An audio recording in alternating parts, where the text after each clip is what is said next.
Welcome to everyone. Thank you for being here today in this celebration of resistance and international solidarity with Palestine. Thank you to our speakers. It's a real pleasure and it's an honor for us to share this space with you and to hear your reflections today. Thank you to our moderator, who is also a former postgraduate student and a student campaigner at Exeter University, Dr. Malika Shweikh, who is now an associate lecturer in peace and conflict studies at the University of St. Andrews. Her latest work is titled Engendering Hunger Strikes, Palestinian Women in Israeli Prisons. And Malika, it's really wonderful to welcome you back for this event. Thank you also to the organizers of this great effort. And it includes, but not limited to, the Exeter Palestine Action Group, Roots Resistance, Exeter Decolonizing Network, Creative Switch, Friends of Palestine, Decolonizing the Curriculum, Exeter Academics for Palestine, Exeter Palestine Solidarity Campaign, the European Center for Palestine Studies, and the IAIS PGR Collective. And of course, the many people who have helped them and the members of those groups in bringing this together. It is truly a collective effort. So this event is organized with a sense that we have so much to learn from and to share with each other and to build with each other in the future. So we pay tribute here and recognize that this most recent upswell in solidarity with Palestine has been inspired by Palestinian resistance in all its forms. It has been nourished by decades of Palestine solidarity activism, as well as other struggles for social justice that include the Black Lives Matter movement, work against gender and sexuality-based violence, and the ongoing struggles for social justice and to protect ordinary people from the ravages of this deadly pandemic. There are participants here in the audience from solidarity groups and student groups at various places in the United Kingdom, and also I've seen from the chat around the world. But here in the UK, we've seen an enormous and very broad-based upswell. We've seen demonstrations recently responding to the events in Palestine, and we hope that at this event we can amplify your powerful acts of solidarity. So if you are here and you are from a solidarity group, a student group, please use the Zoom chat, share information about your work and your actions, link your social media accounts so that we can add it as the event is being live tweeted. And we can, together, we can inspire and encourage others to do the same. We'll be tweeting, for those of you who are in the world of social media, using the hashtags Exeter Against Apartheid, Exeter BDS, and In Solidarity for Palestine, or Solidarity for Palestine. Correct me if I'm wrong in the Zoom chat, sorry. I'll just say that for the students and faculty at Exeter who have worked on this event, it is also directed at the Exeter University to say to the university that you cannot decorate yourself with a progressive reputation while diverting serious discussions and measures beyond curriculum reform and statements that gesture towards sympathy, while the material order of our university and its research are complicit in colonization and violence. As Palestinians who were dispossessed by the 1948 Nakba have pointed out, the violence that the world is now seeing is the violence used to establish the Zionist state, and it is a necessary and recurring part of maintaining Zionist settler colonialism in Palestine. We can understand from them and from others that decolonization is a historical process, and decolonization is not a metaphor. So I'll just quickly reiterate the demands put forward by various groups that I named above, or earlier. I spent too much time writing. The demands are as follows. The students and faculty Exeter who were part of this effort call on the University of Exeter to adopt and strictly adhere to the call of the boycott, divestments, and sanctions movement. Specifically, they call on the University of Exeter to cut their ties in the engineering department, which work to developing drone technologies with companies linked to arms subsidiaries linked to the Zionist state. We call on the University of Exeter to rescind its adoption of the IHRA definition, which misdirects attention from very real and malicious anti-Semitism of white supremacists in the UK, inside and outside universities, who are also responsible for recent Islamophobic, anti-Black, and anti-Asian and anti-immigrants attacks. We also call on the university to provide tangible support to students and faculty who are affected by the attempted genocide and violence in Palestine. As we look to the Palestinians rising up in their anti-colonial liberation struggle, it invites us to ask, what is our role in the UK as part of a decolonial movement? And at the very least, we can ensure that we are not complicit in the ongoing colonization of Palestine. So here we go to the event. The first part, we welcome speakers from Palestine who will talk to us and share reflections on resistance. This will be followed by a musical performance by artists also committed to the causes of liberation and social justice. For the second part, we welcome reflections on international solidarity from speakers in shipping and dockwork and also grassroots intersectional feminist collective. And they are based in Africa, Europe, and in America.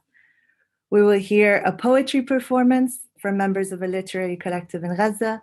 And then our event will close with speakers from among solidarity movements in the UK, including youth and university-based organizers. And a Colombia-Palestine solidarity movement. For those of us who are on Zoom, please keep your mics off. We invite you to keep your cameras on and also use the chat and the reaction buttons to engage with the speakers and the performers. Please use the chat to interact, but please keep discussions respectful and kind because how we speak matters. We invite comments through the chat functions and please use the hashtags which we have shared in the chat, and you could tag us at the accounts that we'll share here too. This event is being live streamed and recorded, so you are welcome to change your name on Zoom if you wish to do so.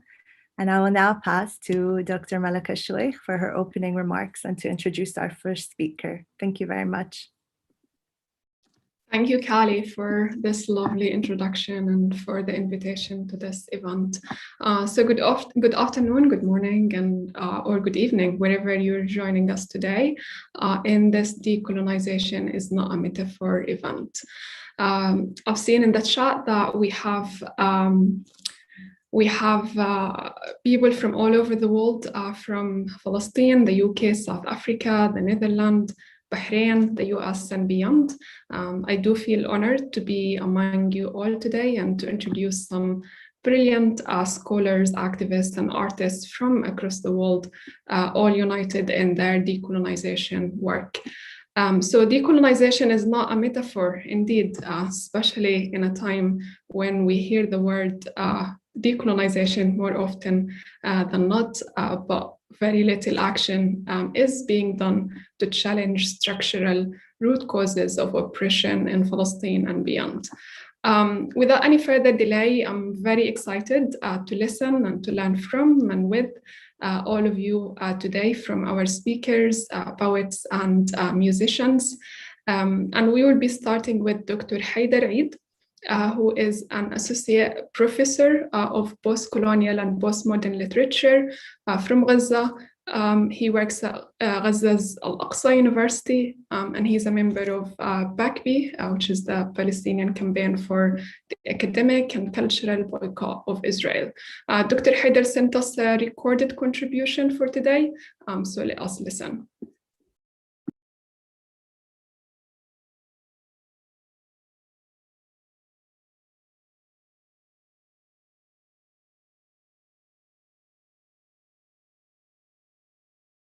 Decolonizing Network and Roots Resistance and Friends of Palestine, etc., for first organizing this important event, and secondly for inviting me, a voice from Gaza. And I must say that I'm impressed that you have chosen, this theme. Decolonizing is not a metaphor, celebrating resistance and international solidarity with Palestine. And as a Palestinian voice addressing you from Gaza, yes, I want to talk about resistance and, what we expect from international supporters, solidarity activists, the international community at large in 2019 during the Great March of Return,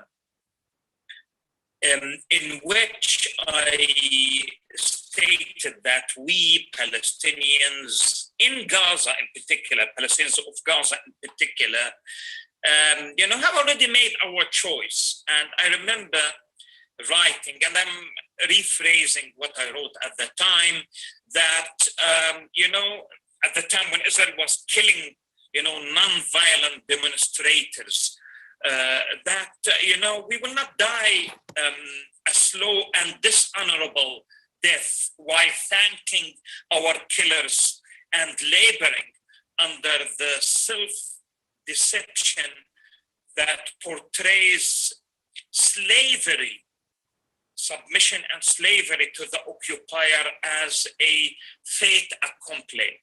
Again, 2 months ago, like what happened previously, like what has been happening since 1948, the victims included innocent civilians, children, women, and men.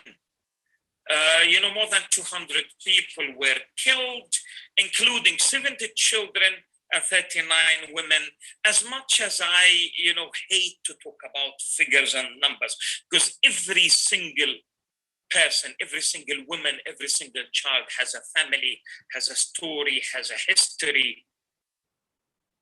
And, well, the truth is, with American F-16 fighter jets, Israel bombed and flattened dozens of, residential buildings and hundreds of homes. Entire families were wiped out. Entire families were wiped out. And the message is very clear to us, of course. It is civilians that Israel is after. And the ultimate goal of the Israelis is to brutalize Palestinians into submission, into giving up any resistance, any form of resistance, be it armed resistance or popular nonviolent, even BDS, which I'm going to be talking about in a second. And they want us to give up on any claim to our land. That's it. That is the ultimate goal. The message is very clear. And the question that we have been raising, that has been on every Palestinian mind, is why is this allowed to happen? 27 years after the fall of the apartheid regime of South Africa. We know why Israel is doing it. We Palestinians know very well why Israel is doing it. We know that we are the unwanted goyim, the unwanted other, the refugees whose very existence is a reminder of the original sin committed in 1948. The premeditated crime of ethnic cleansing of Palestine. And I need to remind you that 2/3 of Gaza residents are refugees, including myself, by the way, entitled to their right of return as stipulated in United Nations Resolution Assembly, United Nations Assembly Resolution 194. Now in Gaza, we know that Israel is going to get away with it for the time being, simply because it has never been held to account for any of the massacres it has committed. We also now know that it is going to commit more and worse crimes. The crime of the blockade, the siege, which is a form of collective punishment that Israel has imposed since 2006, is still going on. We know also that the United Nations, the European Union, the Arab League, the so-called international community at large have failed us, have failed the Palestinian people, and will continue to do so unless something happens. And I will talk about that. Now, the theme of the event, of your event, is resistance. So people have been asking, about, some legitimate questions and some illegitimate questions about the right of the oppressed, the colonized, to resist the occupier, the colonizer, the oppressor. And so some serious questions have been raised about the usefulness of resistance and whether the outcome of, for example, the latest war can or cannot be considered a victory, for the Palestinian people.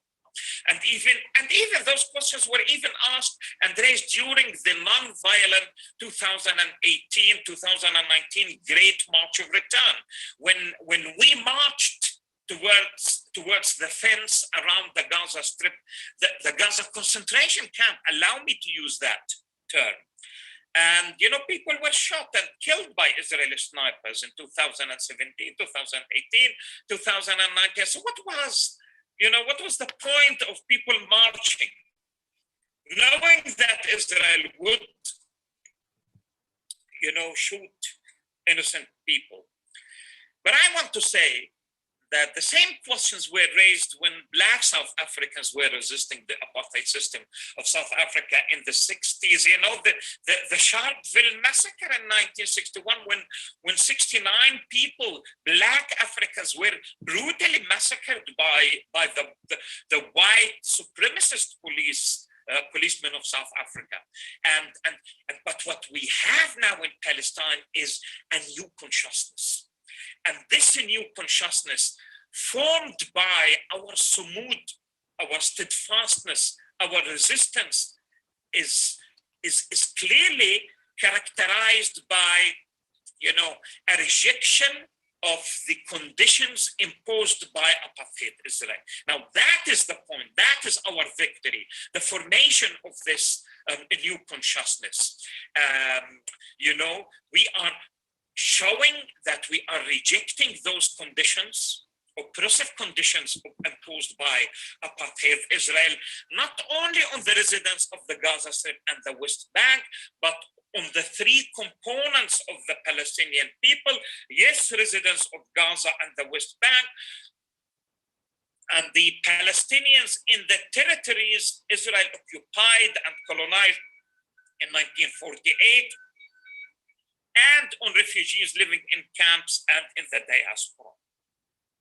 That is our victory. And that's why we call it the Intifada of unity, or the Intifada, reunifying the components of the Palestinian people. Every single Palestinian in Gaza, the West Bank, 1948, and in the diaspora was up in arms against apartheid Israel, and our supporters as well. So even more crucially, our rejection is a rejection of the crumbs that are offered as a reward for good behavior to a select minority of Palestinians, like the chiefs of the Bantustans of South Africa. We also have our chiefs of the Palestinian Bantustans. The point is that we are told to accept occupation in its ugliest form. The apartheid war, the colonies, the checkpoints, the segregated roads, the color-coded number plates, the forced evictions, the ethnic cleansing, the house demolitions, the administrative detention, security coordination, torture, imprisonment, you name it. Either we accept this, or we have a medieval genocidal blockade imposed on us, and then also periodically bombed into death and oblivion. And then after all of that, we should say, thank you, sir. That's it. That is our reality. What options do we have but to resist? Resisting while standing up. That's what the latest Palestinian intellectual and writer Ghassan Kanafani told us. Dying, resisting, while standing up like a palm tree. And the answer from Gaza, from Jerusalem, from Lydda, from Haifa, from Jaffa, from the rest of historic Palestine in May and from Sheikh Jarrah was very clear. The Palestinian people will not be reduced to only those living in the 1967 occupied territories. That's it. We are one.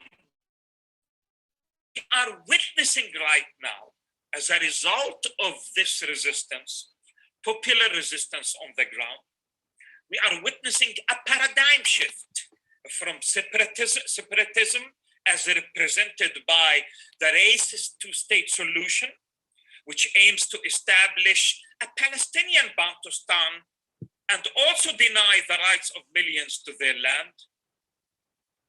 And instead of that, we are offering, and our resistance is offering, full Palestinian unity, full Palestinian unity. And therefore, we are saying that we have begun to decolonize our mind, to use a term used by our friend Wango Thiong'o. Black South Africans led by Nelson Mandela, Ronnie Kasrils, Ahmed Kathrada, Desmond Tutu, etc., fought for not Bantustans, but for, I mean, as Edward Said said it, equality or nothing. A secular democratic state between the Jordan River and the Mediterranean, a land, for all of its inhabitants, regardless of religion, ethnicity, etc. As for the second part of your question about, solidarity and what is to be done, we strongly believe that it is the responsibility of the citizens of the world, conscientious people such as yourselves, to isolate apartheid Israel through an intensive boycott, divestment, and sanctions campaign until it complies with international law. Similar to the global BDS movement that was detrimental in leading to the collapse of apartheid South Africa, the apartheid South African regime. Look, I am talking and I'm referring to South Africa because there are lessons to learn from South Africa, the South African struggle against the apartheid system. But also, I'm telling you this from a personal experience. I mean, I got my PhD degree from the University of Johannesburg. I spent more than 67 years in South Africa in the late 90s, and I saw the transformation with all the reservations I have against the neoliberalism policy, the neoliberal policy of the government of South Africa, about the continuation of the economic apartheid, etc., etc. But hey, look, I mean, South Africa has the most progressive constitution in the world, and that is what we want. And without the intervention of the international community that decided to heed the call made by the oppressed of South Africa.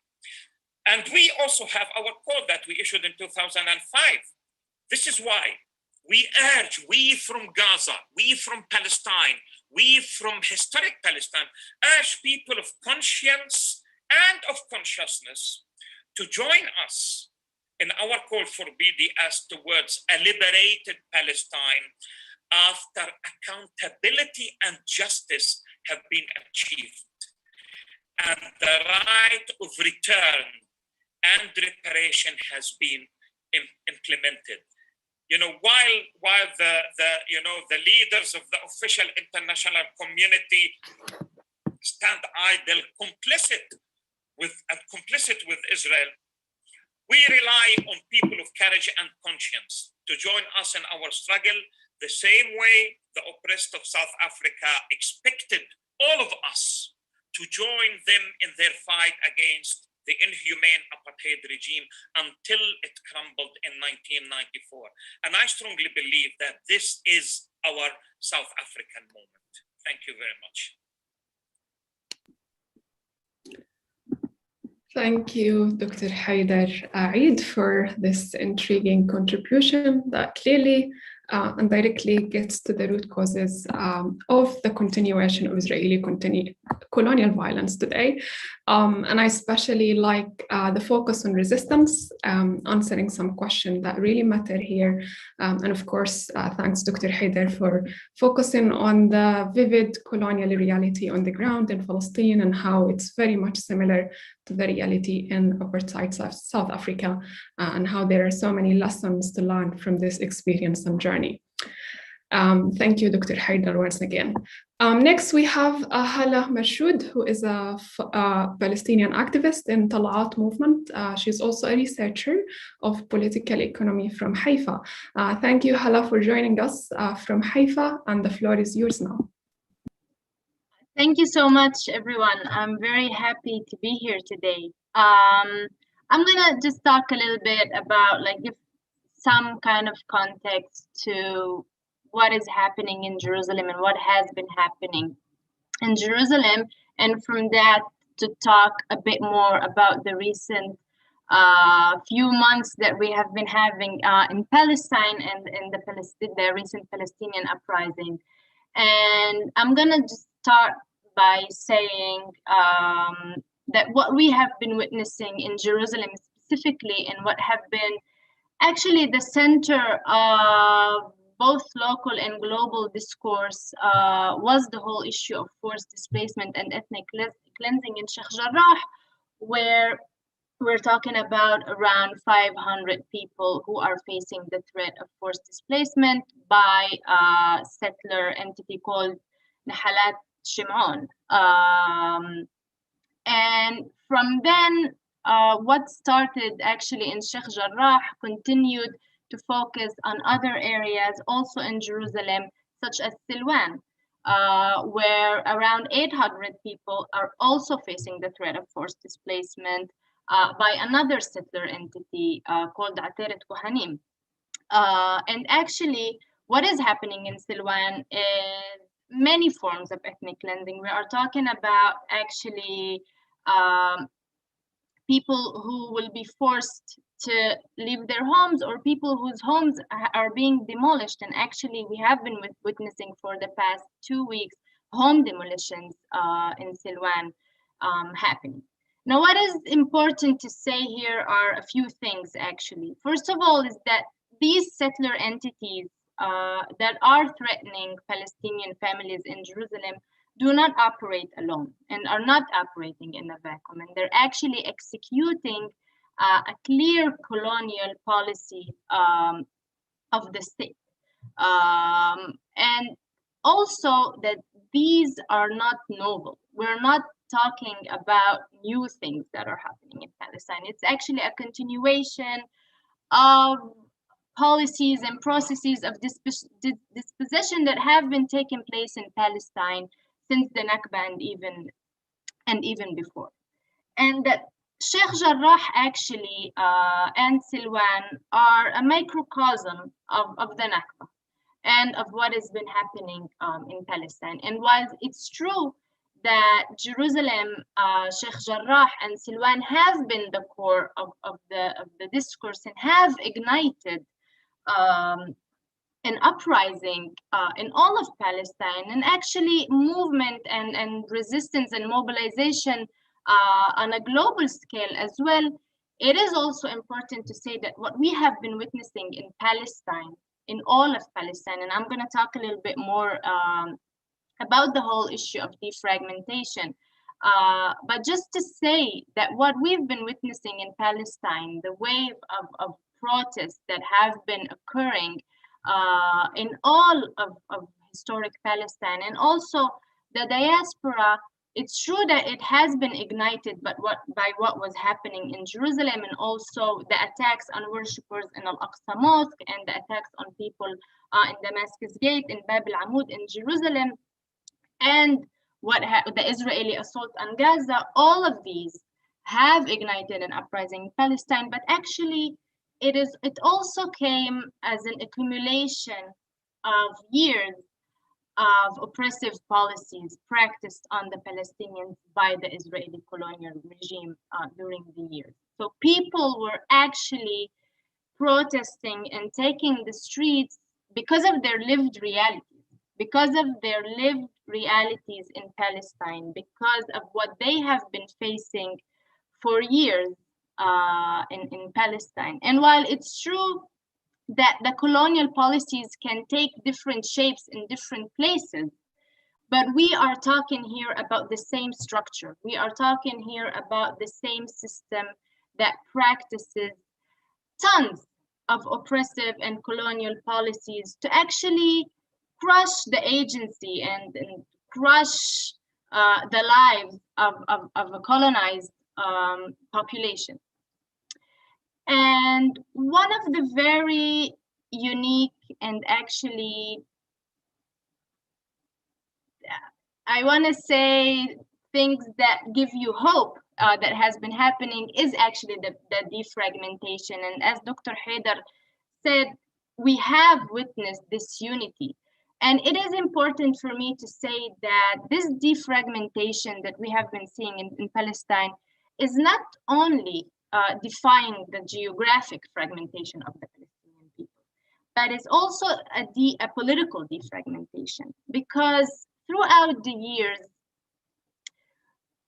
also Palestinian political elites have practiced fragmentation in a sense that we have been not talking about one Palestinian cause.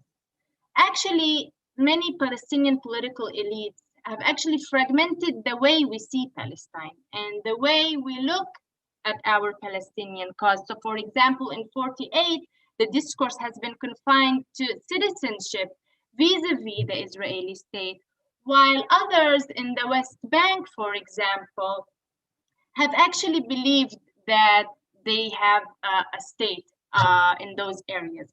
So we have been living years of political fragmentation that has actually prevented us, the people, from imagining Palestine, from imagining a unified struggle and process of liberation in all of Palestine. So, and from that, I think one of the interesting things that we saw is the fact that people were regaining some of the political will. People were regaining some of the agency that has been robbed of them. This agency has been robbed of them, not only, like I said, by the colonial regime, but also by political elites. And the people who were taking the street were actually taking the streets from their own pain, from the pain that they live on a daily basis under the Israeli regime. So it was actually us regaining the political will and the agency to actually do something. And you know, everyone has been talking about how this uprising doesn't have, you know, the traditional structures of leadership, and it's a leaderless uprising. And although I don't like to put labels that easily on stuff, but it's true that if we're talking about traditional leadership, then yes, because it was actually people who were practicing the agency on the street and who were actually forcing a different kind of discourse. Now, this can be seen not only through the protests and demonstrations, but also through the discourse that we have been seeing globally as well. We have turned from a non-issue to an issue.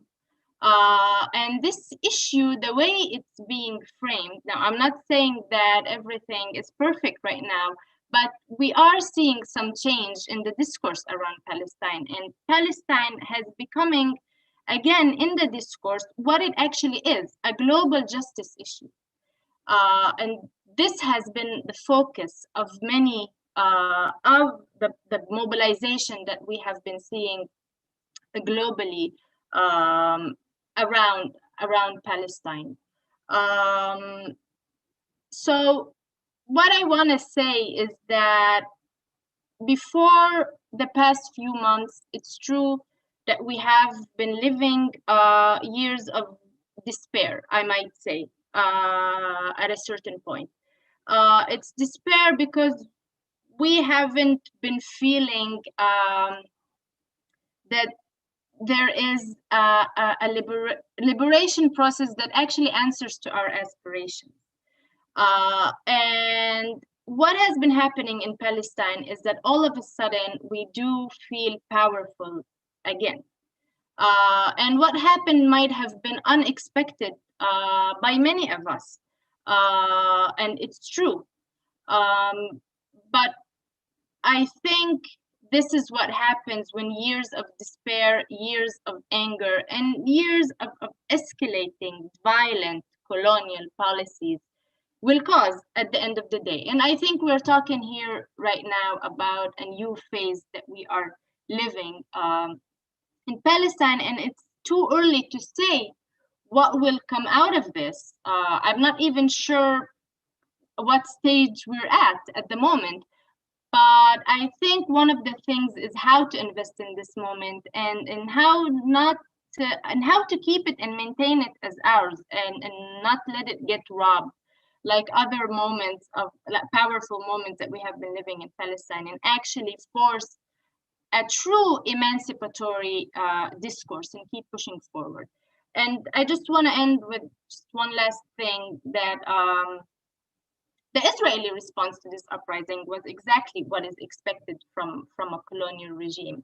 And actually, one of the important things that I want to stress and take advantage that I'm talking to you all is the fact that the oppression of the uprising has not ended, even if we're not witnessing the same amount of demonstrations in Palestine at the moment.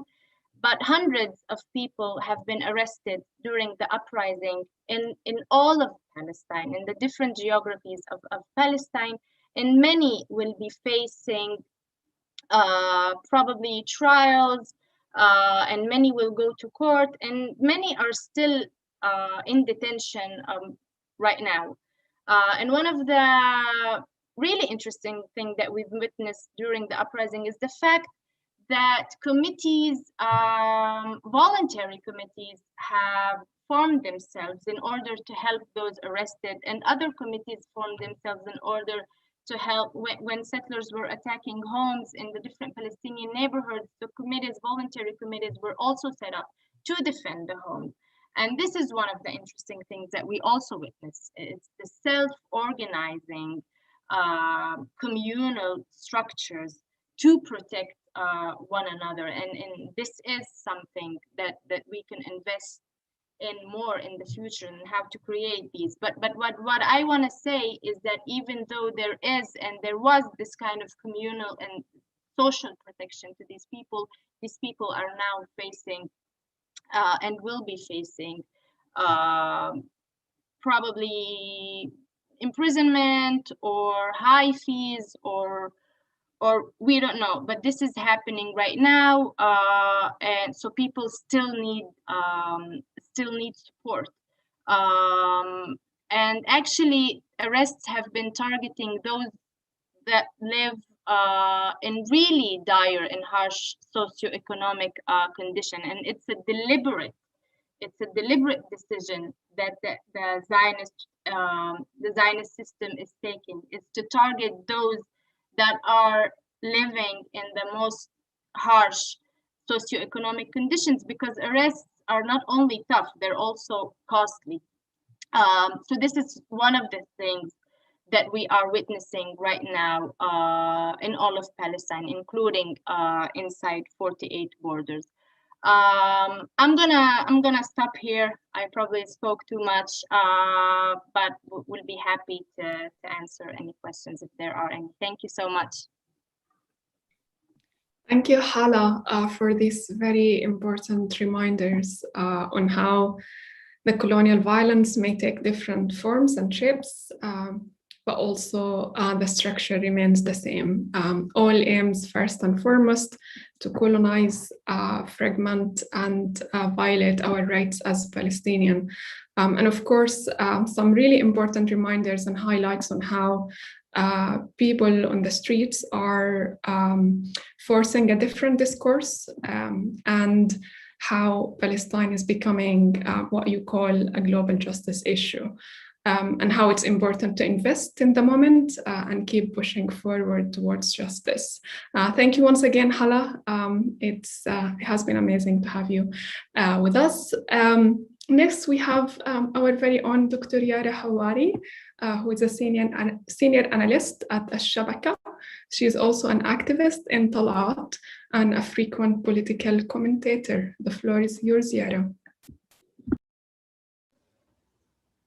Malika, thank you so much for that introduction, and it's so nice to see so many familiar faces and to feel like I'm at Exeter once again, even though I'm so far away. So thank you really to everyone for putting this on, and for our comrades who are fighting so hard in Exeter and beyond, really, for the struggle for Palestinian liberation.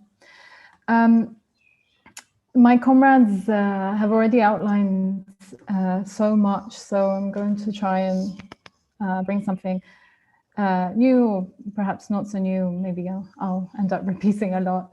I know many of you have been actively watching and participating in the ongoing Palestinian uprising against Israeli settler colonialism in colonized Palestine. We know that Sheikh Jarrah, the Palestinian neighborhood of Jerusalem, whose residents continue to face imminent ethnic cleansing, certainly acted as a catalyst for this uprising. But I think it would be unfair to assume that this is where it started.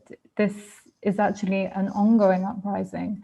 It's ultimately an articulation of shared Palestinian struggle in the wake of over 7 decades of Zionist settler colonialism. And these are decades that have been characterized by forced displacement, by land theft, by incarceration, economic subjugation, brutalization of Palestinian bodies. But as was mentioned, this has also been characterized by a deliberate process of fragmentation, not just geographically into our ghettos, our Bantustans, refugee camps, etc., but also social and political fragmentation. So this unity that we've witnessed over the last 2 months as Palestinians across colonized Palestine and beyond has challenged that very fragmentation. And I think it's been both surprising to the Israeli regime and the Palestinian political leadership, because popular mobilization on this scale hasn't been seen for decades, certainly not for my generation, and for many of us on the ground, and I'm sure beyond, we found this particularly inspiring and motivating. Now, I'm sure you have all seen the popular mobilizations on the streets in Sheikh Jarrah and elsewhere, the demonstrations and confrontations with both the Israeli army and Israeli settlers. But there have also been and continue to be other forms of more creative forms of resistance against subjugation. For example, the village of Beita in the West Bank, which is facing colonial takeover by Israeli settlers, have been engaging in what they're calling night disruption techniques and tactics. In other words, creating noise and light pollution, essentially, to really disrupt the attempt of settlers trying to settle their land. And it has been effective, and it's also been incredibly creative. Again, these are people who are facing down one of the strongest armies in the world, and this has proved to be a particularly effective and really inspiring tactic. But there've also been forms of economic disruption, and I think I want to dwell on this a little bit because it's been particularly important. During the uprising, we saw various efforts to disrupt the Israeli regime's economy, because of course the Israeli regime sort of subsumes the Palestinian economy. Actually, the Palestinian economy is a misnomer. It doesn't really exist. There are Palestinian economic fragments, and successively over several decades, through various so-called peace agreements, the Israeli regime has managed to bring these Palestinian economic fragments under complete subjugation. including by flooding the Palestinian market with Israeli produce and putting severe limitations on the export of Palestinian produce.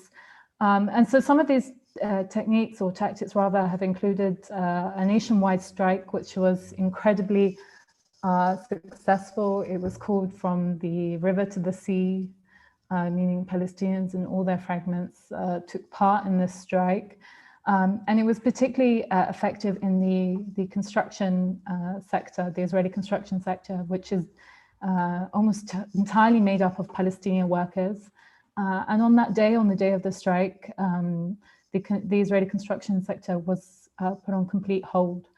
And following that strike and the success of that narrative of economic disruption, activists organized something that was dubbed National Economic Week, which promoted Palestinian produce, Israeli produce, and Palestinian businesses and initiatives. And I think for many outside, this might seem like a no-brainer, that this is something you all engage in. You boycott Israeli produce, you actively try to buy Palestinian produce. But in Palestine, in colonized Palestine, that is not something that is necessarily easy because of the flood of Israeli produce in the Palestinian market. But there's also an element of internal colonization in which we've come to believe, or many have come to believe, that Palestinian products are not as good quality as Israeli products. And in some cases that might be the case because of the restrictions and the limitations on production materials. There is a really sort of well-known Palestinian fact, if you like, that Israeli milk, for example, is much better tasting than Palestinian milk. But I personally don't think it's true. I think a part of that is internal colonization, where we think that we cannot produce good quality products. So these types of economic disruption prove to be, I think, particularly effective, not only in disrupting the Israeli regime's economy, but also bringing Palestinians together in unity, because Palestinians from the river to the sea, in the 48 territories in the West Bank and Gaza, face similar forms of economic oppression. Now, Palestinian resistance in the West Bank over the last few weeks has taken a different turn, not a new one, but a different one. Since the political assassination of Nazar Banat, who was an activist and an outspoken critic of the Palestinian Authority, and he was assassinated by the Palestinian security forces. And since then, Palestinians across the West Bank and beyond have hit the streets in protests, demanding justice for Nazar and his family, and for others who have been killed by Palestinian Palestinian security forces. But the chants have also escalated into this larger demand for the fall of the regime, echoing very much the Arab revolutions, Sha'b Yurid Isqat al-Nizam, but also calling for the end to PA President Mahmoud Abbas's reign. And the protests in the West Bank, particularly in Ramallah, have been met with extreme violence and repression at the hands of the security forces. And this has included the use of Israeli manufactured crowd control weapons, such as tear gas and stun grenades. It's also included the beatings and arrests of a lot of activists and journalists, both by security forces in uniform and those in civilian clothing. And something that we have also seen being talked about increasingly is the fact that these demonstrations and protests are also often the sites of gendered violence. And in the last few weeks, we've seen an increase in the targeting of female protesters and activists. And these kinds of attacks can include sort of sexist insults or insinuations that often amount to verbal harassment, but also physical sexual assault, which was the case for some comrades. But the sexual harassment of women also takes place in spaces beyond demonstrations and protests, online, through phone calls from secret security forces who call female activists' families and places of work, and try to deter them from taking part in political activism. Another really nasty technique is stealing women's phones at demonstrations and subsequently uploading private pictures of them online. And again, this is not something new. This is systematic, endemic to the Palestinian security establishment, because misogyny is the modus operandi for them and for the larger Palestinian political establishment, for that matter. And the Palestinian security forces are really a key pillar of the Palestinian Authority since their creation after Oslo. And it's grown exponentially. I think this is something that people don't understand how large it is. The Palestinian security sector is responsible for the employment of nearly half of all Palestinian civil servants in the West Bank. And they enjoy a budget that's larger than the education, health, and agricultural sectors combined. And it exists under this framework of a securitized peace, which is as disgusting as it sounds. And it means that they have to work in full cooperation with the Israeli regime. And this kind of cooperation includes the handing over of information, of the whereabouts of Palestinian activists to the Israeli army. It includes joint meetings and workshops, which results in similar techniques of oppression being used against Palestinians across colonized Palestine. And this is all funded and trained by international donors, including the US, the EU, UK, and Canada. And so through this, we can see really how the security sector, the Palestinian security sector, serves to maintain Palestinian compliance and subdue Palestinian resistance to the status quo. And so when we think about decolonization of Palestine, we really have to think beyond the oppression of the Israeli regime. We have to think also about its subsidiaries, including the Palestinian Authority, including capitalist structures, including patriarchal structures. And I think there is sometimes this tendency by some solidarity activists not to address this oppression, and not to talk about the PA and Mahmoud Abbas's regime, because they fear about getting involved in Palestinian internal politics. And I think this is why we need that nuanced lens to understand how the PLO has been co-opted, how the PA was created to serve this purpose. It hasn't suddenly gone bad. It was born this way.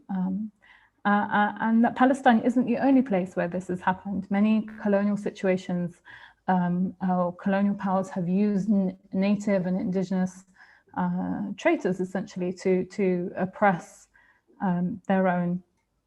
Now, I want to end on this.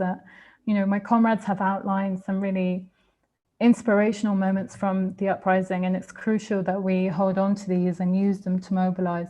But I think it's also crucial to recognize the very real exhaustion and devastation that comes with this kind of mobilization. Hala mentioned the very material costs of this kind of resistance, arrests, fines, beatings, etc. But there are also, I think, things that are not so visible.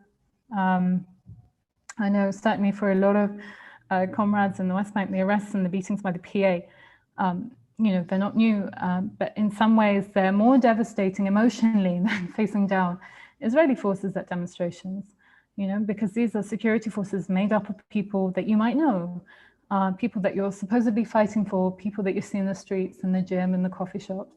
And these are the ones that are beating you. And then the other emotional toll is the harsh reality of everyday life under occupation. And I think that can sometimes be forgotten in the romanticization of resistance. 2 days ago, we lost a friend, a comrade, a brilliant woman, Suha Jarrar. She died due to medical complications at the age of 31. And this is a very, very cruel reality that many people around the world face. And yet crueler still is the fact that the Israeli regime did not allow her mother, Khalida Jarrar, a Palestinian political prisoner, to attend her funeral, even though she is only 60 days away from being released. And her sister was equally not permitted or not able to travel here to attend the funeral. And so these everyday cruelties exist within this really awful framework and situation of Israeli settler colonialism, which tends to make things 100 times worse. And I think that we have to remember that when we're thinking about people resisting, that they're also, you know, there is also a backstory to their lives, that they're resisting, but they're also living the cruel realities of life. Thank you, Yara, so very much for, wow, some really vital highlights on which something that you've started with, what the Palestinians are employing in terms of resistance.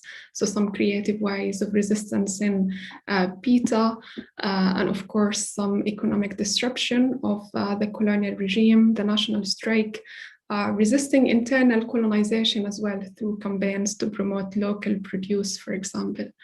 But one thing that stands out for me is when you say that when we think of decolonization, we need to think beyond the Israeli regime. And we need to think and work to end all forms of oppression, especially those oppression that come from within.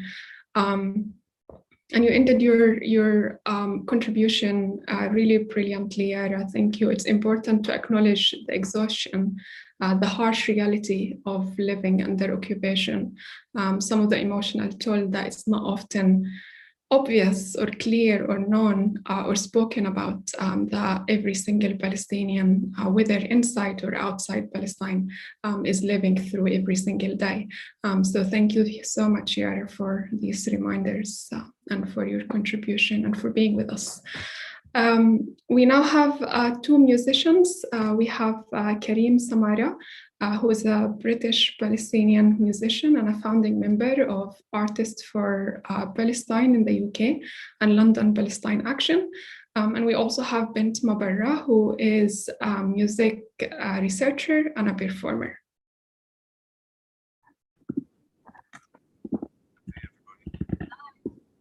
Can we ask everybody to make sure their mics are muted for us? That'd be amazing. Thanks so much. We can hear you right here. Hey.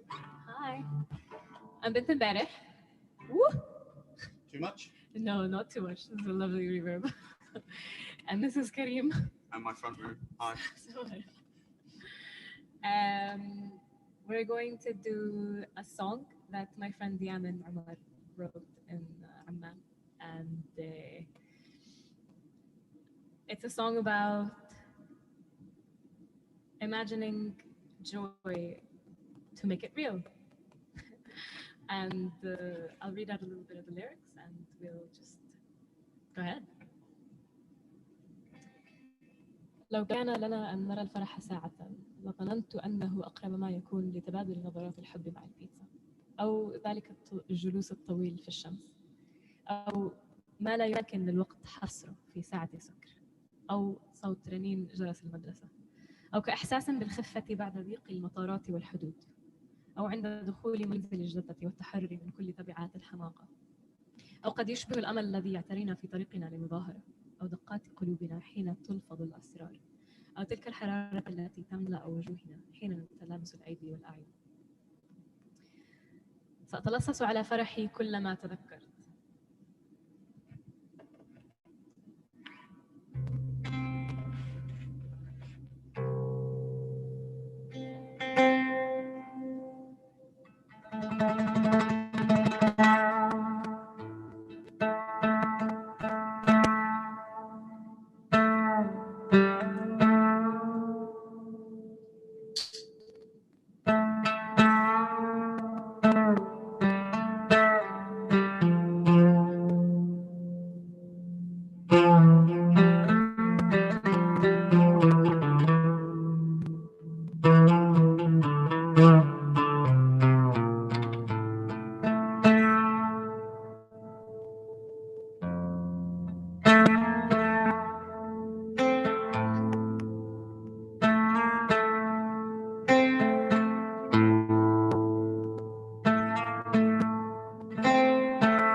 Thank you.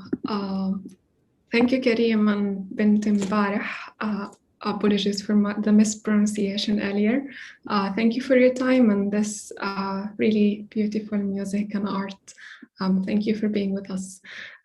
Next, we have Falastiniyat, or Feminist Collective, which is a grassroots community organization or organizing for gender justice and anti-colonialism. They are part of Block the Boat movement to stop ships owned by the Zim company from the colonial state of Israel from unloading cargo in Seattle between May and June 2021.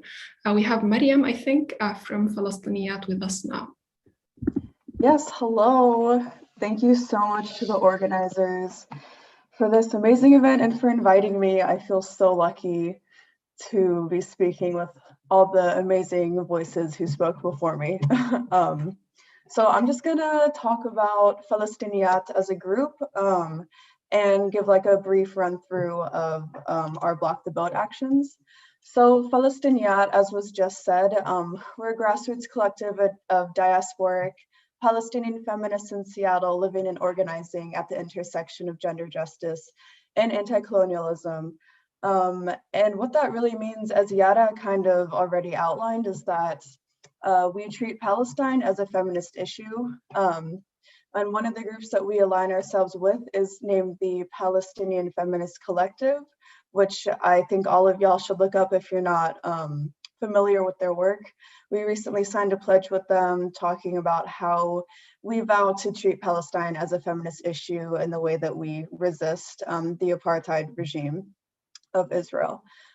So the way that we function as a group is that we're a very small group of like 7 diasporic Palestinian women. We prioritize uplifting queer and feminist Palestinian voices, both within our group and beyond.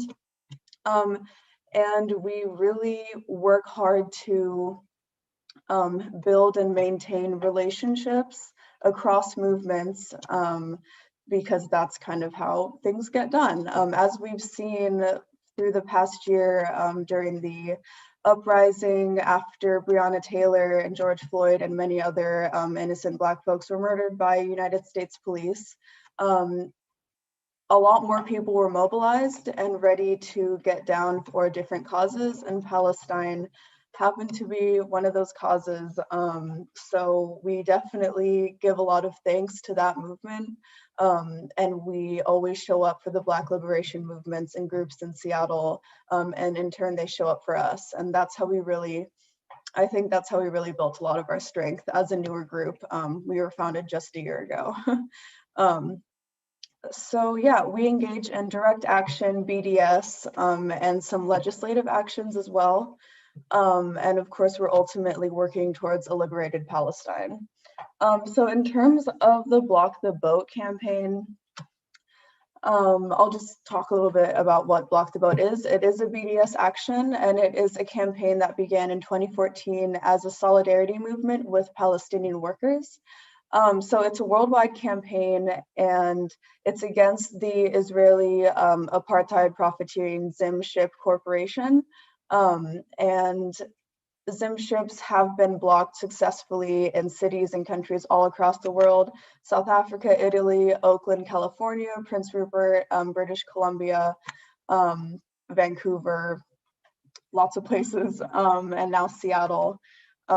We partnered with AROC, or the Arab Resource and Organizing Center in the United States, who have a lot more resources than us, and they helped us out with blocking the boat in Seattle. They previously ran a few other campaigns that successfully blocked the boat, like the most recent one in Oakland, California. So we ran that campaign. We were able to mobilize our community fairly well in the short amount of time that we had. Ultimately, we didn't keep the boat from being worked, but we did block it from being from getting to the port for 10 days. We had it sitting outside of the port, losing money for 10 days. And then once it was it got into the port, we blocked it from being unloaded for an additional 5 days. So while the boat was ultimately blocked, we do see that as a win, especially for BDS, because it brought a lot of awareness and it lost the Zim Corporation thousands and thousands of dollars.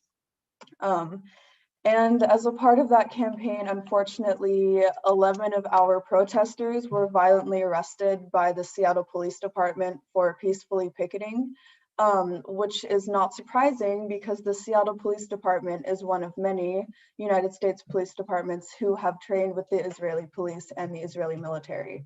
So a lot of the same tactics that are used in occupied Palestine are being used against United States citizens and others who are peacefully protesting, as we've seen, especially within the last year.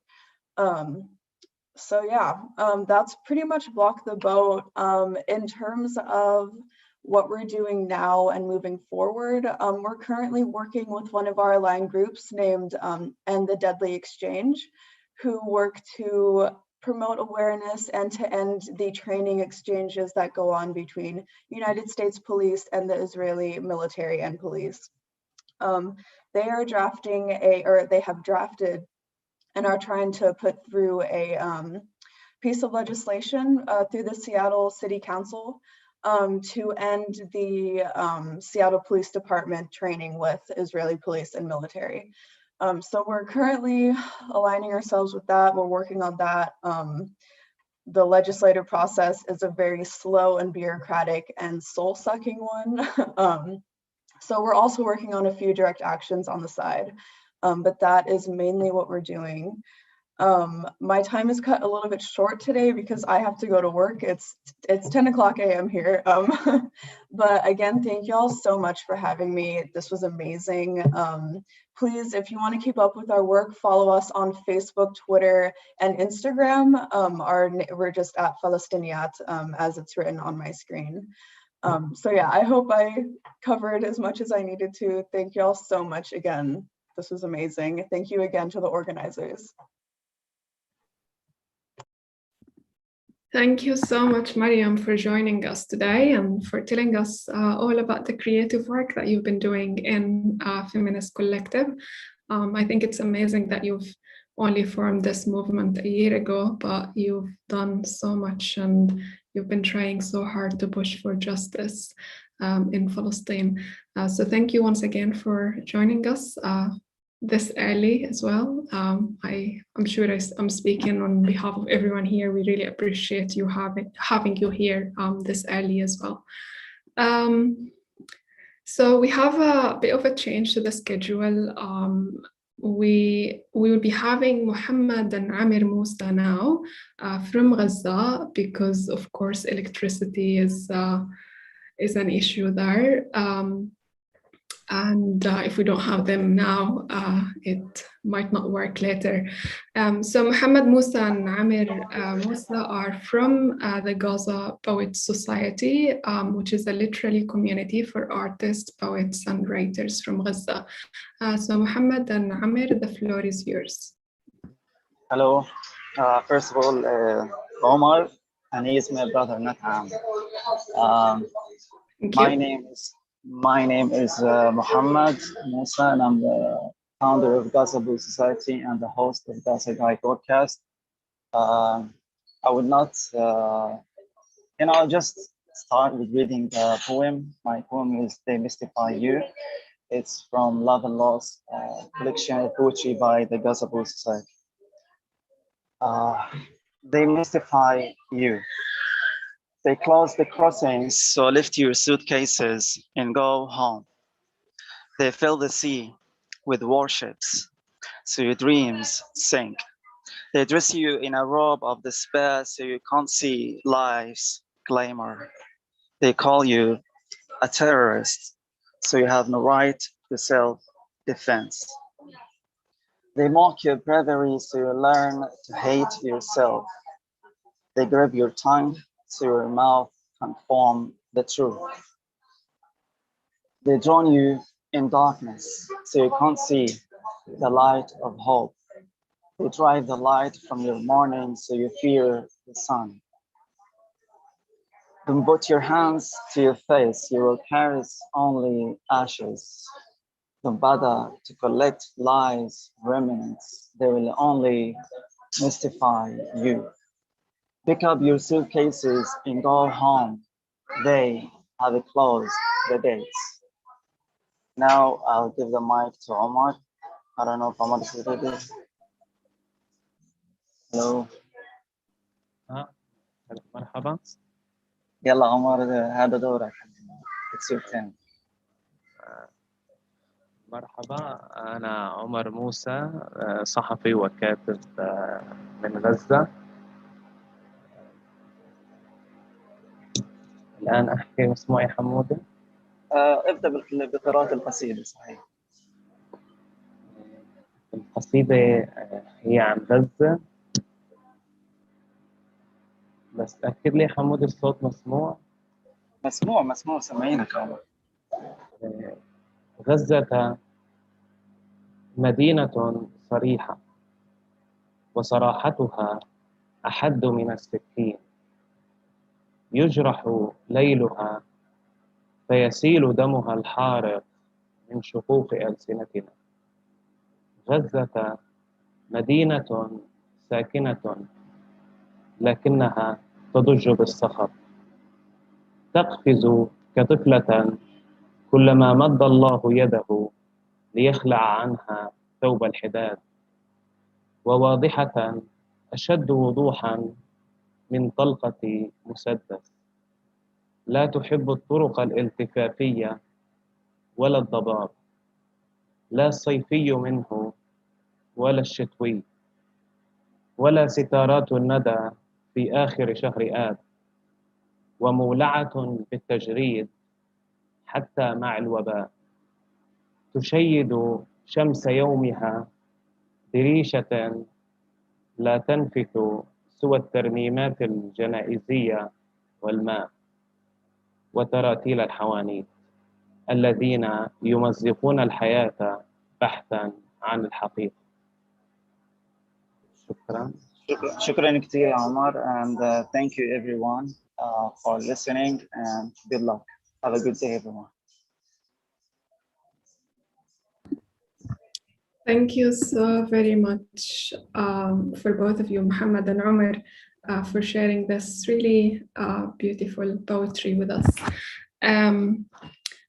Okay, we do have an apology from Thabilo Mohabi from BDS South Africa. He was actually participating in an action today to protest the docking of a boat belonging to the Zionist company Zim.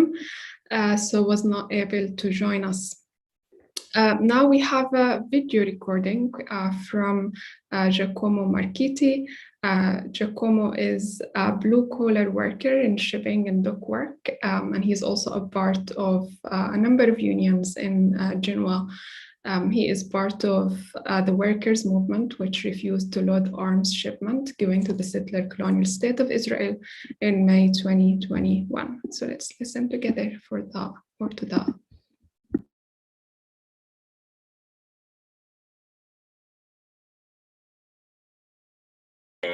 With you in this initiative. Decolonize is not a metaphor.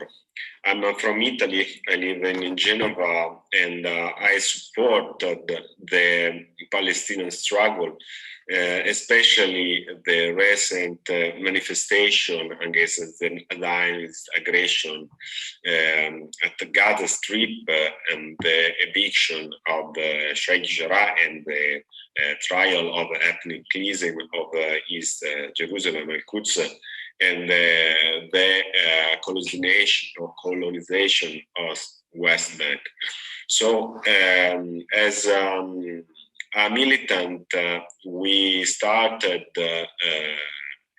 some years ago a battle against the army's trafficking in our port in Genoa, and with some comrades related to the collective autonomy Lavoratori Portuali, the CALP, decided with other workers to promote a strike against the load of Saudi cargo that belongs to the national shipping industry, and which would have loaded two machines, two tools, which would be useful for the Yemen war and to attack Yemeni people. One of the worst war in the world now. And that was the first battle and the first political strike in Genoa docks before the strike in the 93 against the Iraq war. And we decided to keep on that this kind of struggle. And we tried and we reached out to not to load directly from the dock these two engines which were produced in Italy, useful for the Yemeni war. And then we started to deal with this kind of problem, even if for a long time we tried to keep the attention of what was going on the dock, on the city. There was not, there was a lack of attention and appeal. But so the strike was beginning point for a broader struggle. We struck because we saw the information where at Le Havre activists and all the dockers did the same before us, and in Santander there was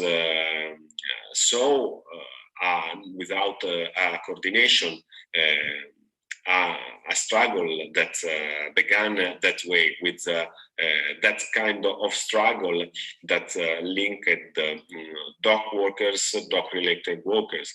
As me, activist of organization and association, and the citizenship. After that, we tried to keep on the tension, as I said, but it was a bit difficult.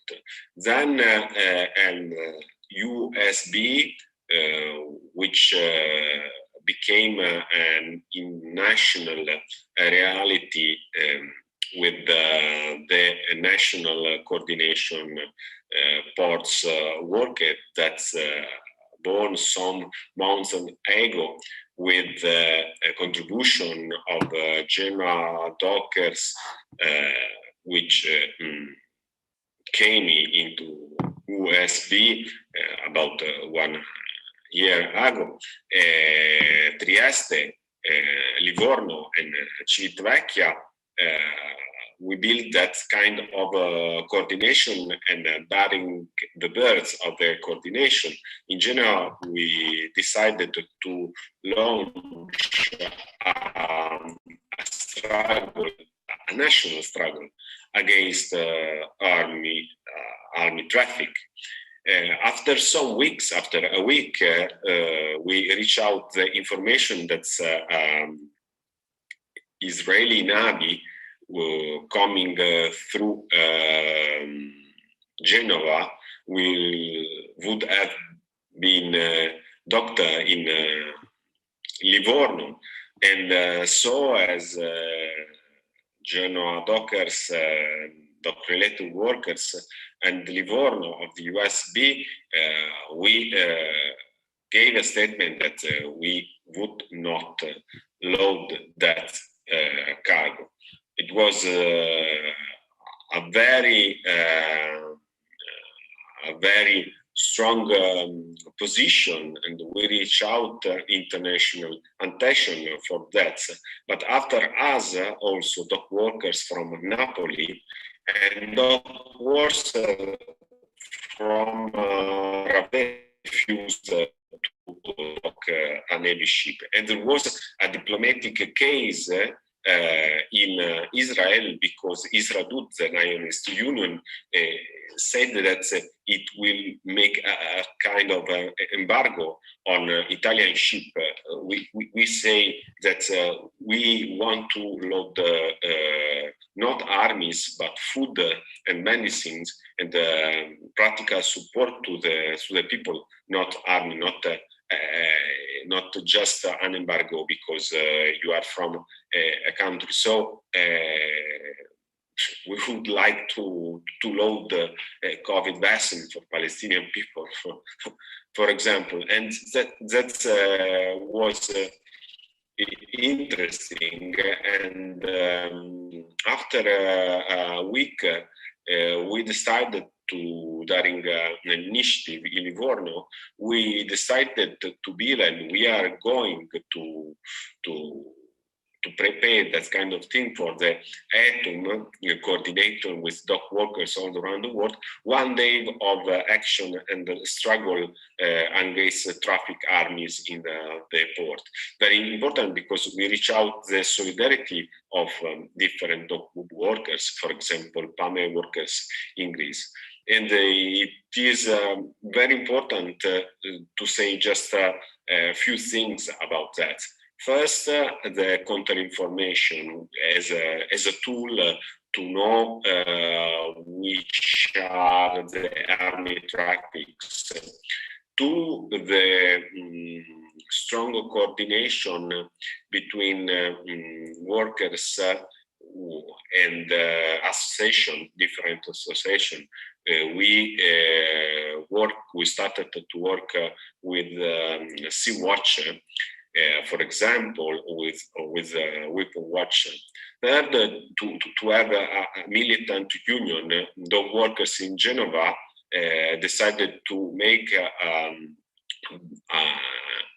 militant union, even if there was a tradition of the main union, which was CGL, but that doesn't, that do not want to bring that kind of struggle. So, and for the coordination, international coordination, we were very impressed of the action in Auckland. For us, was very, very, very important to see what happened in Auckland. So I want to say that for us, fighting against colonialism is to start where the colonialism starts. That is in our country, where there are projects, military and civil projects with states and the establishment, universities, industries, and whatever, that allow colonialism work. If as workers, as citizens, we refuse through different meaning from counter-information, in propaganda, manifestation, and also strike to stop this kind of death machine, we will actively help our brothers and sisters in Palestine. We are very glad to be here. I'm sorry for this video, but I got vaccinated today and I don't feel very well, and so I shot a video because I don't think it will be fine maybe tomorrow. So, but I want to bring that kind of story. And I want to say that if someone told us some years ago that we as small groups of workers and activists reach out to struggle against Saudi Arabia and Israel, and also United States of European Union. Even European Union never said a word against Zionism. So it would be impossible for some people, but so we have to take action. We have to coordinate ourselves. We have to study which is the machine, the war machine against people, and we have to think as we are brothers and sisters from every side of the Mediterranean Sea, because we are all sons of the and daughters of the Mediterranean Sea to build an area of peace, of cooperation against imperialism in Afro-Euro Mediterranean. So it's very important. Thank you very much.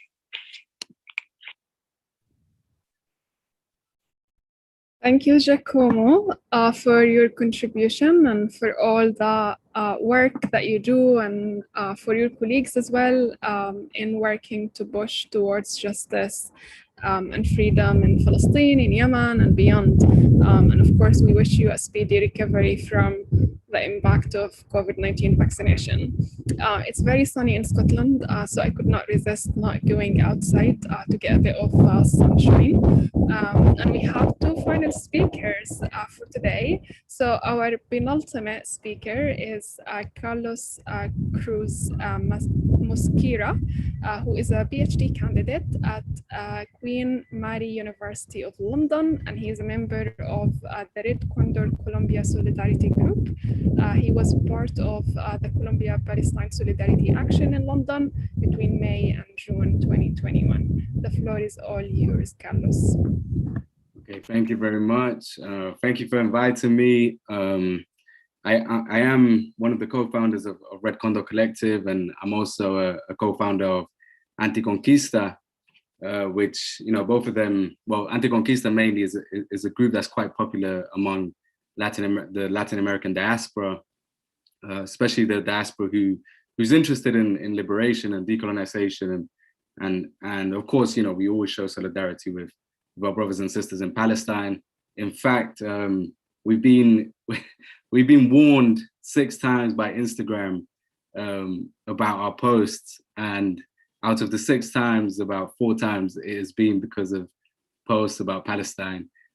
So we're on our final warning in terms of what we post on our social media platforms, in terms of our solidarity, you know, and of course it's always censored. And in terms of Red Condor Collective, you know, we did a joint action with Palestinians and allies of the Palestinian struggle in London, because, you know, we understand that as Colombians, the situation, though, you know, we're in different regions, different continents, the situation is very much similar. We have similar enemies, we have similar oppressors. In fact, we have the same oppressor in terms of the United States, who fund directly our military and our police, and you know, who also have joint actions and joint projects with Israel.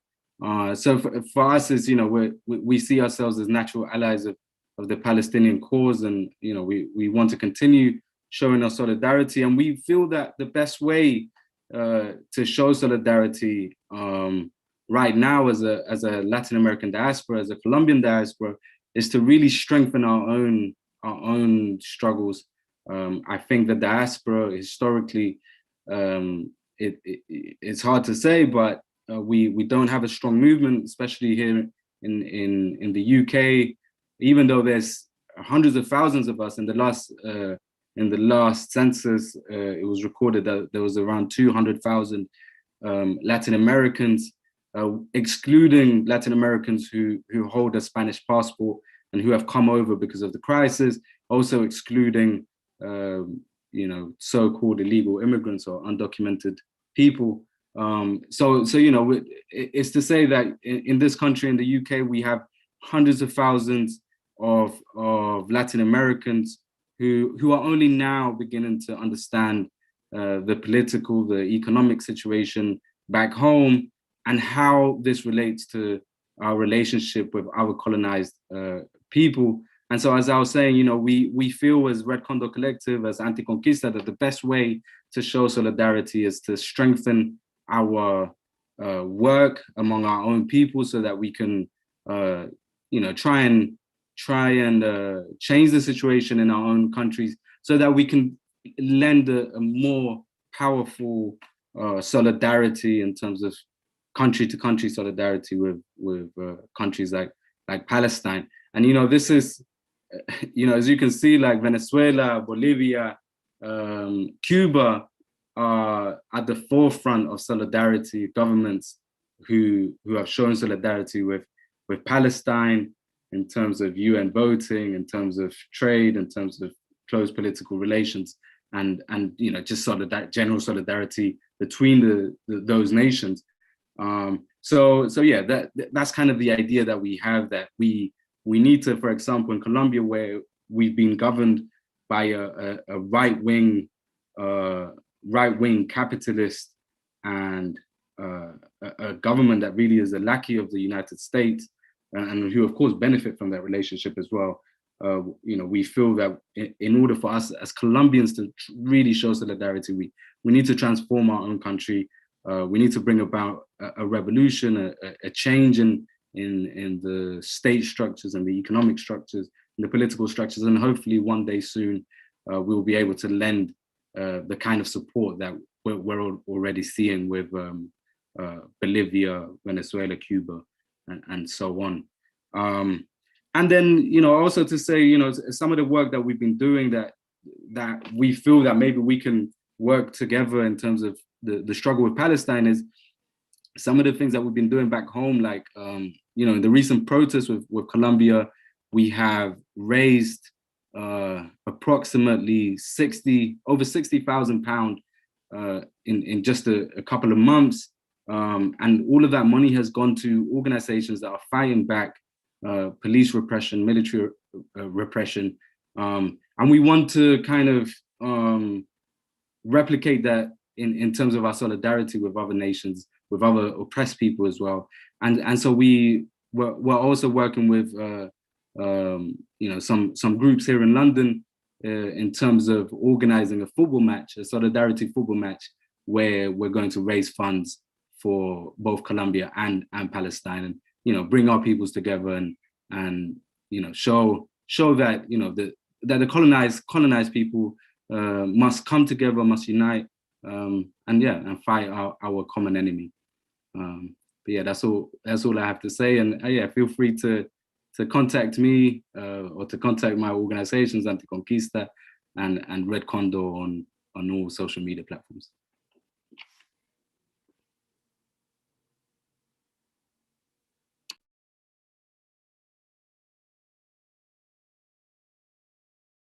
Okay, yeah, sorry, I was not, I was muted.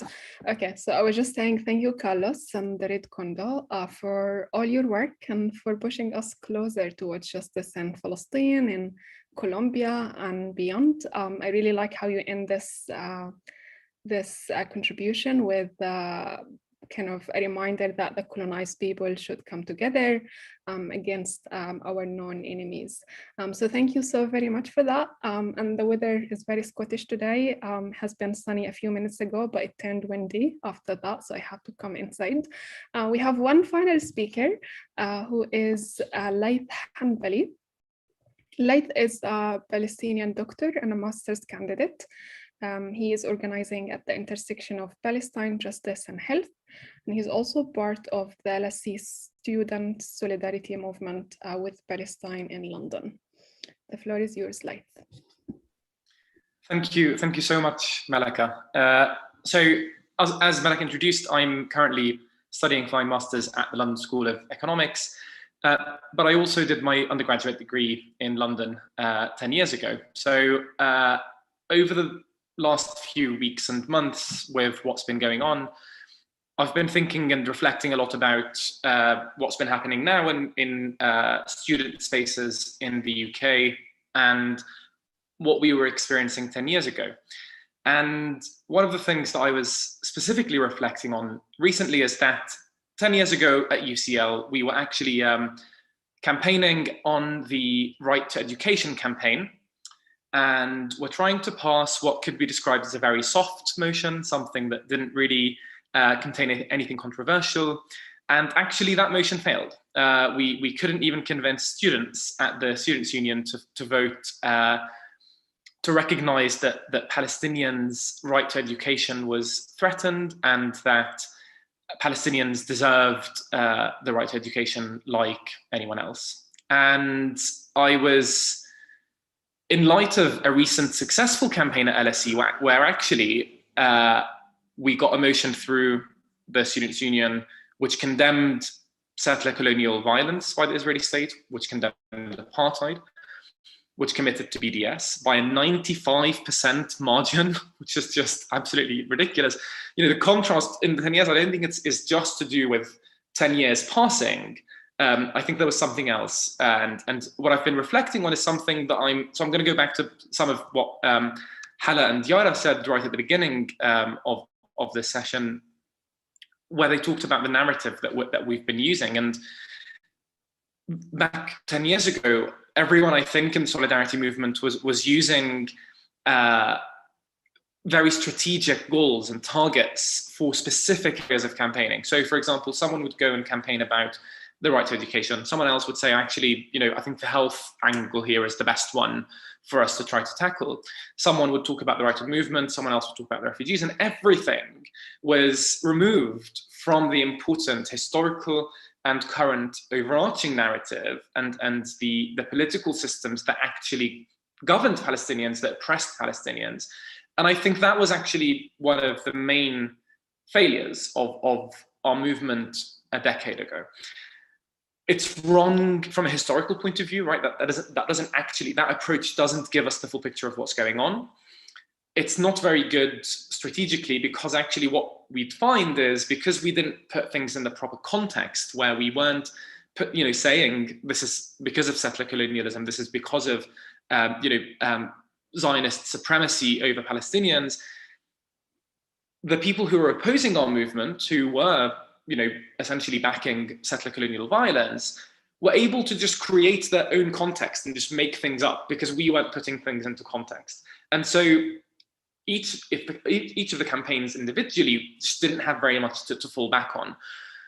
Whereas now, and this isn't, unfortunately, because of the solidarity movements, it was down to Palestinians to acquire tools and acquire knowledge and platforms to push the narrative that was finally pushed around settler colonialism and around apartheid, push through that dam of the narrative to be able to say, well, actually, all of these different things we're experiencing are part of this single system of oppression, which can be described as apartheid because of settler colonial violence. And the fact that we were able to do that meant that actually that's what you start with. And then you say, well, as a result, the right to education is threatened. And if someone challenges you on the right to education, you've got a million different other examples of why this is settler colonial violence. And then you're discussing things in the proper context, and you're able to have a much more, you're able to kind of push a much deeper understanding of what's going on. It might be a bit more difficult to kind of get your head around it, but it's much more important, because that's actually what matters at the end of the day, because actually that's what solidarity is about. It's about actually trying to elevate the voices of the people that are oppressed, that you want to express solidarity with. And so I don't think that it was just bad strategically 10 years ago that those conversations weren't being had. I think it was actually bad solidarity. And I think we're in a very different place now, which I'm really, really happy about. So thinking about this kind of current wave of, I'm going to go to the solidarity, because I think Hala and Yara covered what was going on the ground really, really well. So I'm not going to cover what's happening in Palestine at the moment. What's happening globally is that lots of global movements just feel like they are just one global struggle. instead of these disparate campaigns where each person is picking the right battle. So we don't have kind of a million different discourses. We've got one discourse about Palestine, and it's all about decolonization. It's about ending settler colonialism. And that means that, you know, that recognizes the really important notion that the struggle to liberate Palestine is one that is intertwined with lots of other movements. That's why we can ally ourselves with Carlos and all of the Colombian diaspora, because we, you know, if we just say it's right to education, we can't ally ourselves because maybe the Colombian struggle isn't about the right to education. But when we both talk about imperialism, when we talk about colonialism, then we know that we're under the same systems of oppression. And that's where we can overcome these divides and we can ally ourselves with solidarity movements. And so you see Palestine in the UK and globally, finally, as was mentioned earlier, kind of retransform into a social justice movement about colonialism as it was decades ago. And that narrative was kind of stolen from us, but we finally kind of been able to reclaim it. And so we've been able to ally ourselves with all of these different movements. So in the UK, talking just to kind of cover the youth movement specifically, as the kind of the example that I'll draw upon, after talking about the failure of our movement 10 years ago, what we've now got is a kind of various coordination mechanisms. So there's a kind of a national coordination mechanism, which is facilitated through the Palestine Solidarity Campaign, where we've got lots of different people who've come together who are in very different stages of their campaigns. They're in different universities. We're trying to kind of reach out to non-university youth groups. So all of these things are going to have very different contexts. They're going to have very different knowledge. They're going to have very different demands at a local level, but we are speaking the same language. We feel like we are part of the same movement, and that's really, really important. But even thinking about the local level, so I'm just going to finally just talk about the kind of the London School of Economics campaign that we've been running, where actually it kind of started as there were three different groups. And so we had Decolonizing LSE Collective, who were already doing work on decolonization at the university. Then we had kind of this new group called LSE for Palestine, which was just a random bunch of people wanting to do things to do with Palestine on campus. And there was already people working on various divestment work around climate justice. But actually all of these different efforts have kind of merged because we're all actually talking about the same thing, but just coming at it from different angles. And that has been really, really successful in that, we've been able to kind of draw on different strengths, different knowledge, different tactics from each other. So, the well-established Decolonizing LSE group had really good knowledge of the various university structures. Where does the power lie? Who are the allies in the university? Where are the obstacles? Which committees can we think about when we want to target the curriculum, when we want to target the investments, when we want, all of these different things. So that those things we're able to kind of learn from each other, which was really, really helpful. We held kind of lots of a few kind of different events on campus. And again, kind of different people brought different colleagues to these things. As I mentioned, we had the kind of the motion, which was overwhelmingly passed. And finally, I just want to kind of touch on the divestment campaign, which, we had people coming in from kind of Palestine divestment knowledge, if that's what it's going to be called, working with people who had the knowledge around climate justice divestment. And so actually, we're able to kind of share tactics, share research, share knowledge, and we're able to push the university much further than we could have ever done before. And actually, the university, has committed to reviewing all of its investments as a result of the pressure that was recently put. And I think that was kind of work in progress from before, but there was kind of a large push with the input of kind of Palestine campaigning. So I'm just going to kind of end with just one learning point for me, which I'm just going to go back to this thing where 10 years ago we failed miserably, but we've kind of got the same context. It's UK universities. It's not a huge turnover, right, of the kind of culture at universities. But what's changed is that Palestinian voices are front and center.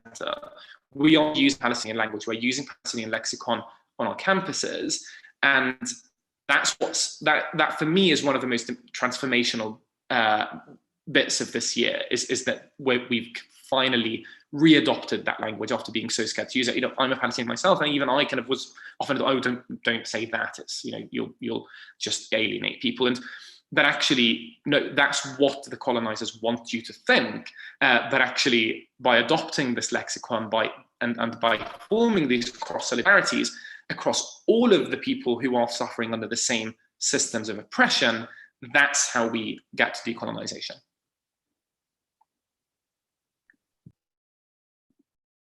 Wow, thank you, Lai, so very much. What a great and very hopeful end to this amazing day of arts, culture, and political mobilization. It's always good to end events on hopeful notes. So I hope that we are all inspired by this change that Laith has reminded us of, this change in the discourse and in action on Palestine to the positive turn, how we're all in a different and a good place today, which is exciting. So thank you once again, Laith, and thanks to all our speakers, artists, and poets for being generous with us, being generous with their times and with their contributions.